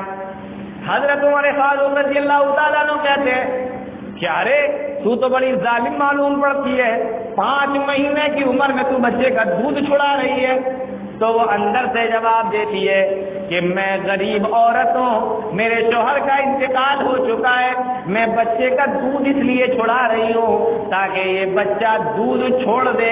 حضرت عمر فاروق رضی اللہ تعالیٰ عنہ کا اعلان ہے، مسلمانوں کے بادشاہ امیر المومنین کا اعلان ہے کہ بیت المال سے اس کو وظیفہ دیا جائے گا، اس بچے کو وظیفہ دیا جائے گا جو اپنی ماں کا دودھ چھوڑ دے، تو میں اسی لیے اپنے بچے کا دودھ چھڑا رہی ہوں۔ حضرت عمر فاروق رضی اللہ تعالیٰ عنہ نے جب یہ سنا کانپ گئے اور سوچنے لگے، اے عمر تیرے اس فرمان نے کتنے بچوں کی جانیں لے لی ہوں گی، کتنے بچے جان سے چلے گئے ہوں گے، کتنے بچے بھوکے مر گئے ہوں گے، تیرے اس فرمان نے کتنے بچوں کی جانیں لے لی ہوں گی۔ عبدالرحمن بن عوف کہتے ہیں اس بات کا حضرت عمر فاروق کے اوپر اتنا اثر ہوا، حضرت عمر فاروق رضی اللہ تعالیٰ عنہ رونے لگے، اور عبدالرحمن بن عوف بیان کرتے ہیں وہاں سے حضرت عمر فاروق پلٹے اور جب آ رہے تھے قدموں کے اندر لڑکڑاہٹ تھی، قدم ڈگمگا رہے تھے، اور اسی عالم میں مدینہ کے اندر پہنچے، فجر کی اذان ہوئی، امیر المومنین نماز پڑھانے کے لیے کھڑے ہو گئے اور حضرت عمر فاروق نماز پڑھا رہے ہیں۔ حضرت عبدالرحمن بن عوف کہتے ہیں نماز کی حالت میں حضرت عمر اتنا روئے، اتنی ہچکیاں بندی، اتنا روئے کہ سورہ فاتحہ تو سمجھ میں آئی کہ نماز کے اندر سورہ فاتحہ آپ نے پڑھی ہے، اور اس کے بعد میں کون سی سورت پڑھی آپ کے رونے کی وجہ سے ہمیں پتہ ہی نہیں چل رہا تھا، پڑھتے جا رہے تھے، روتے جا رہے تھے۔ اسی طریقے سے فجر کی نماز کو پورا کیا اور 2 رکعت نماز ادا کرنے کے بعد میں جب مسلمانوں کی طرف منہ کر کے بیٹھے، حضرت عمر فاروق رضی اللہ تعالیٰ عنہ نے فرمایا اے عبدالرحمن بن عوف ذرا کھڑے ہو جاؤ اور جا کر پورے مدینہ کے اندر بلکہ پورے اسلامی ملکوں کے اندر یہ اعلان جاری کروا دو، آج کے بعد میں کسی کے یہاں بھی بچہ پیدا ہوگا، جیسے ہی بچہ پیدا ہوگا ویسے ہی اس کو بیت المال سے وظیفہ دے دیا جائے گا، کسی کو بچے کا دودھ چھڑانے کی ضرورت نہیں ہے۔ یہ تھا ضرورتوں کا خیال حضرت عمر فاروق رضی اللہ تعالیٰ عنہ کو۔ تو ایک مسلمان کا دوسرے کے اوپر کیا حق ہے کہ اس کی ضرورت کو پورا کرے۔ اور ایک اور دیکھیے، یہ تو اور بھی زیادہ اہم چیز ہے جو اب آئی ہے، ایک مسلمان کا دوسرے مسلمان کے اوپر ایک حق یہ بھی ہے کہ وہ اس کی پردہ پوشی کرے، اس کے عیب کو چھپائے، دنیا کے سامنے نہ لائے، دنیا کے سامنے ظاہر نہ کرے۔ آپ نے اپنے کسی مسلمان بھائی کی اگر کسی غلطی کو دیکھ لیا، کسی گناہ کو دیکھ لیا، کسی عیب کو دیکھ لیا، تو آپ اکیلے میں جا کر اس کو سمجھائیے، اس کو بتائیے، یہ تو چلے گا۔ لیکن آپ یہ سوچیں کہ ہم چوراہوں پر، میدانوں میں، جنگلوں میں، لوگوں کے سامنے، ہوٹلوں میں، بازاروں میں، گلیوں میں، مسجدوں میں، مدرسوں میں اس کے عیب کو لوگوں کے سامنے لا کے رکھیں، اس کی بے عزتی کریں، اس کی عزت کو اچھالیں، اس کی پگڑی کو اچھالیں، اس کی عزت کو نیلام کریں۔ اسلام اس بات کی قطعاً اجازت نہیں دیتا۔ اس کی عیب کی پردہ پوشی کیجیے، اکیلے میں اس کو سمجھائیے۔ اللہ کے نبی صلی اللہ علیہ وسلم نے دیکھیے کیا فرمایا۔ اللہ کے نبی صلی اللہ علیہ وسلم ارشاد فرماتے ہیں من ستر مسلما سترہ اللہ یوم القیامہ، اگر کسی انسان نے کسی دوسرے انسان کی، اگر کسی مسلمان نے کسی دوسرے مسلمان کی عیب کو چھپا لیا، اس کی پردہ پوشی کر لی، عیب کو بیان نہ کیا، کل قیامت کے دن اللہ رب العالمین تمام دنیا کے لوگوں کے سامنے اس مسلمان کے عیب کو چھپا لے گا۔ نہیں بات سمجھ میں آئی؟ آپ نے کسی دوسرے کے عیب کو چھپا لیا، دنیا کے سامنے ظاہر نہ کیا، اللہ رب العالمین کل قیامت کے دن آپ نے جو بھی گناہ کیے ہوں گے پوری دنیا کے سامنے، پوری جتنی بھی مخلوق کھڑی ہوگی، تمام لوگوں کے سامنے آپ کے عیب کے اوپر پردہ ڈال دے گا اللہ رب العالمین، وہاں تمہارے عیب کو چھپا لے گا۔ اب چاہتے ہیں نا کہ ہم نے جو گناہ کیے ہیں ہمارے وہاں ظاہر نہ ہو، کیونکہ ہمیں معلوم ہے ہم نے کون کون سے گناہ کر کے رکھے ہیں۔ اللہ کے نبی صلی اللہ علیہ وسلم ارشاد فرماتے ہیں اللہ عیب پہ پردہ پوشی کرے گا، اور اگر ہمیں کسی مسلمان بھائی کا کوئی عیب معلوم ہے، اس کا گناہ معلوم ہے، اس کی غلطی معلوم ہے، لیکن ہم نے اس کو بدنام کرنے کے لیے، اس کی عزت کو اچھالنے کے لیے، اس کی عزت پر کیچڑ اچھالنے کے لیے ہم نے اس کو بازاروں میں بھی بتایا، ہم نے اس کو چوراہوں پر بھی بتایا، ہم نے اس کے ہوٹلوں میں، مکانوں میں، دکانوں میں، بازاروں میں، ہر جگہ ہم نے اس کا چرچا کر دیا۔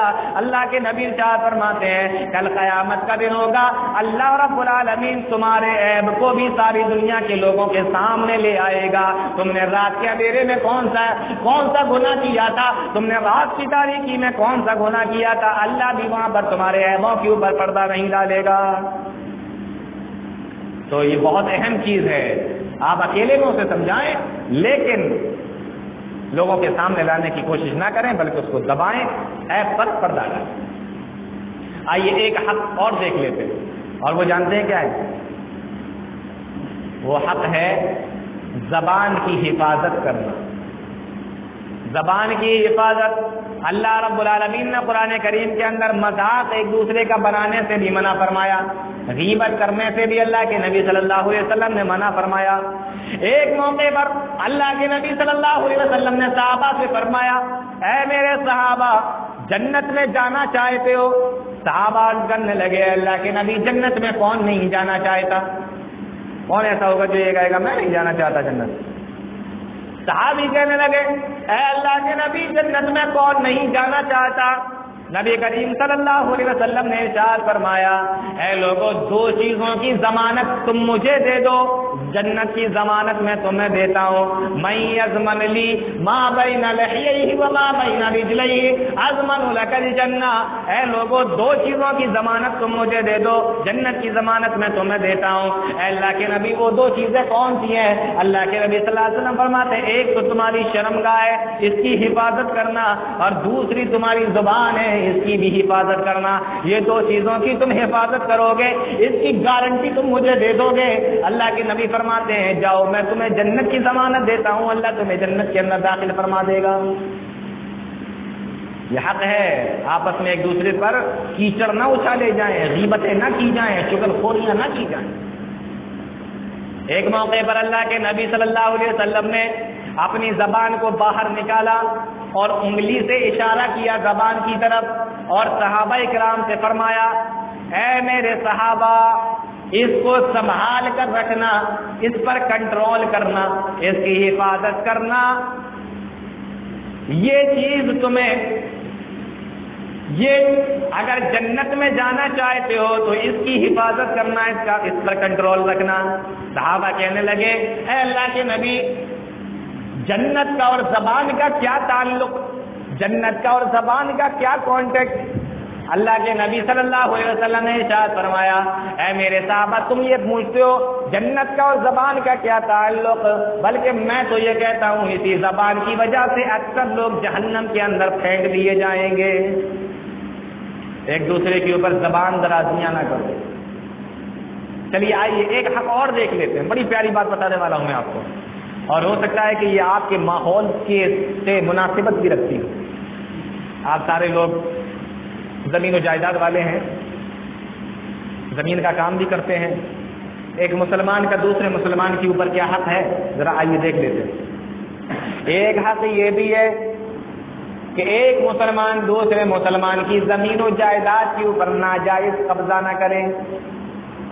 ایک مسلمان دوسرے مسلمان کی چیز کے اوپر ناجائز قبضہ نہ کرے، حق نہ جمائے. اللہ کے نبی صلی اللہ علیہ وسلم نے ایک حدیث کے اندر ارشاد فرمایا، آئیے ذرا حدیث رسول کی روشنی میں دیکھتے ہیں. اللہ کے نبی صلی اللہ علیہ وسلم نے ارشاد فرمایا، من اقتطع حق امرئ مسلم بیمینہ فقد اوجب اللہ له النار. اگر کسی انسان نے، کسی مسلمان نے اپنے کسی دوسرے مسلمان بھائی کی کسی بھی چیز کے اوپر ناجائز قبضہ کر لیا، اللہ رب العالمین نے اس کے لیے جہنم کی آگ کو، جہنم کے عذاب کو اس کے لیے واجب کر دیا. جہنم کی آگ اس کے اوپر واجب ہو گئی.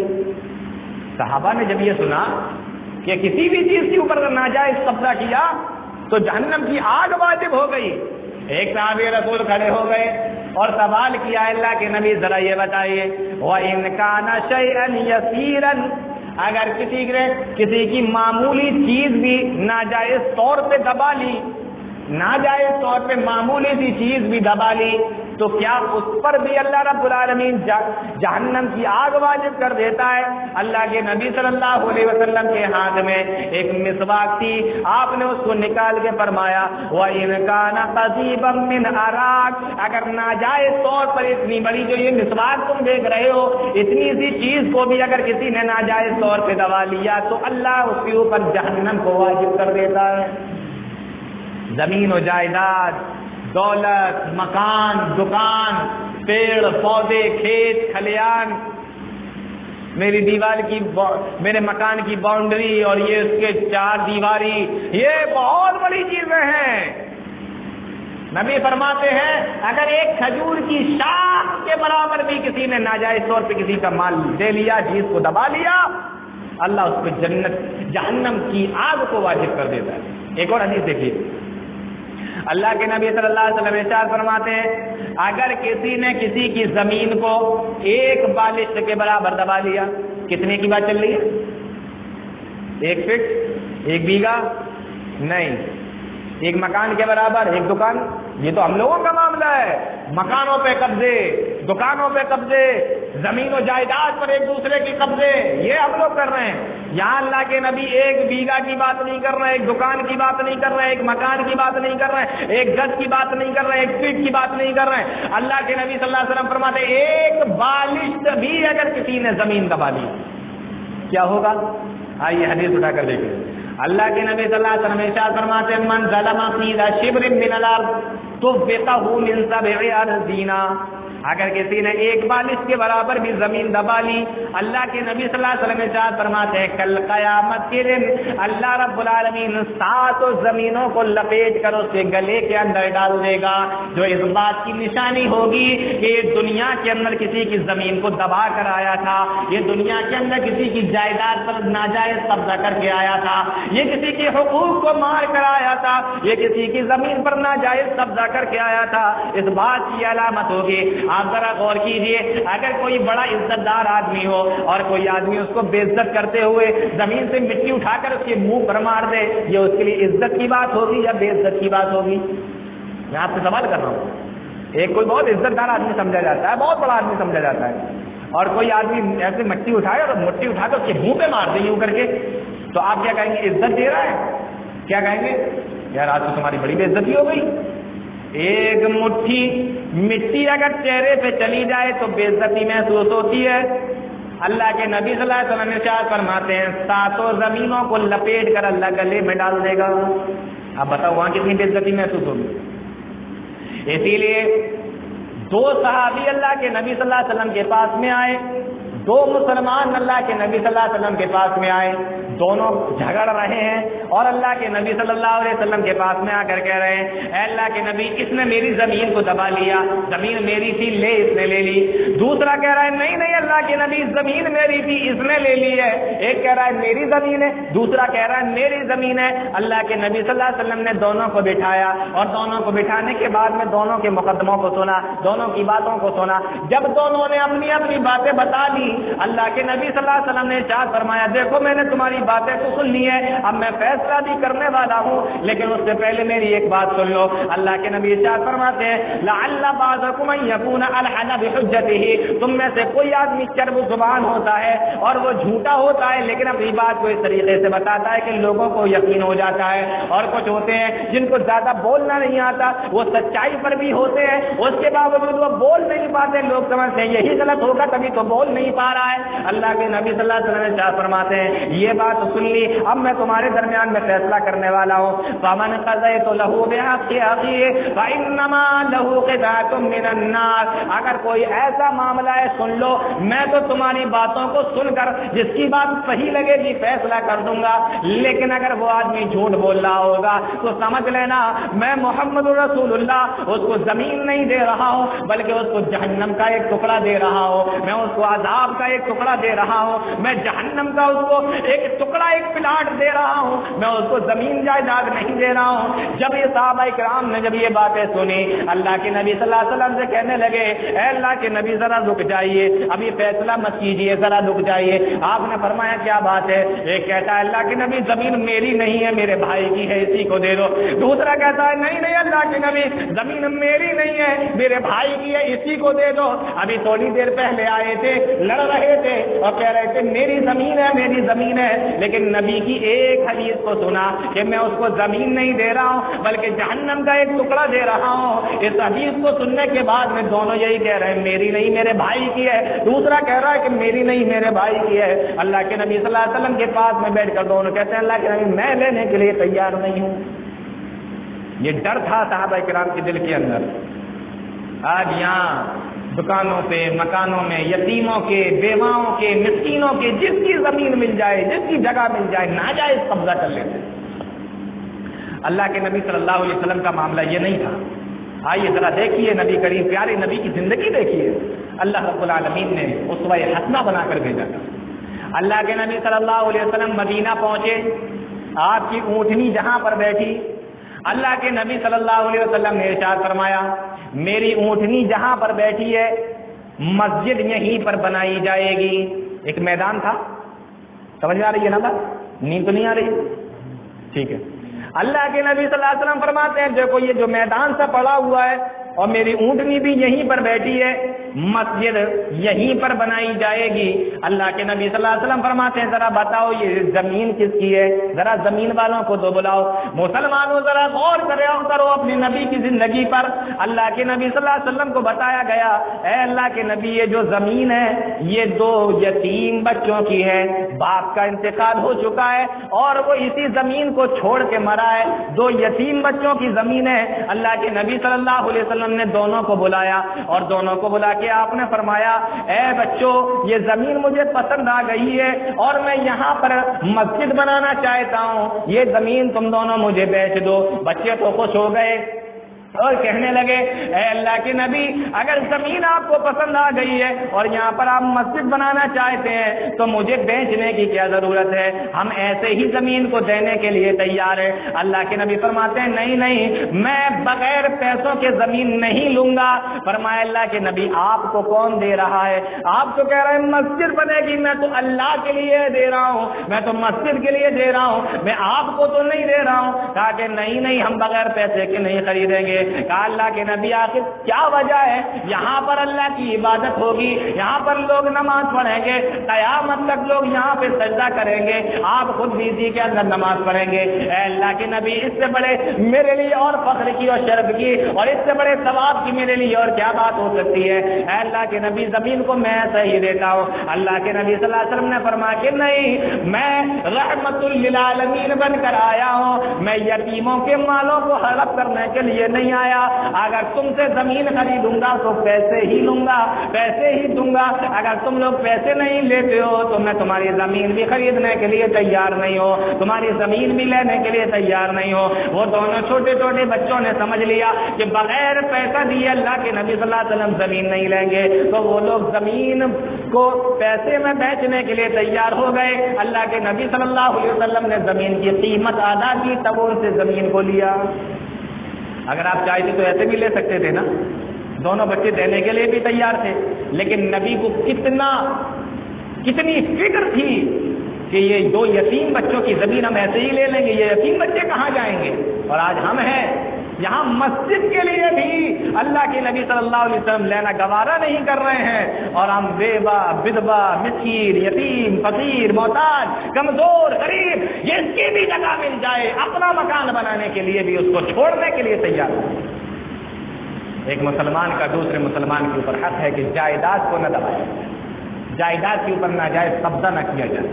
میرے بھائیوں بات بتانے کے لیے بہت ساری ہیں، میں اپنی بات کو مختصر کرتا ہوں، بہت لمبی چوڑی تقریر کرنے کے لیے میں آپ لوگوں کے سامنے نہیں بیٹھا ہوں. ایک حق اور دیکھ لیتے ہیں پھر بات کو اپنا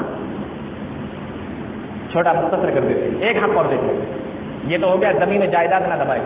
ایک مسلمان کا دوسرے مسلمان کے اوپر حق یہ بھی ہے کہ مسلمان دوسرے مسلمان کے اوپر ظلم نہ کرے، ستائے نہیں، تکلیف نہ دے، لڑے نہیں، مارے نہیں، پریشان نہ کرے، مقدمات میں نہ پھنسائے، عدالت اور کچہریوں کے چکر نہ لگوائے،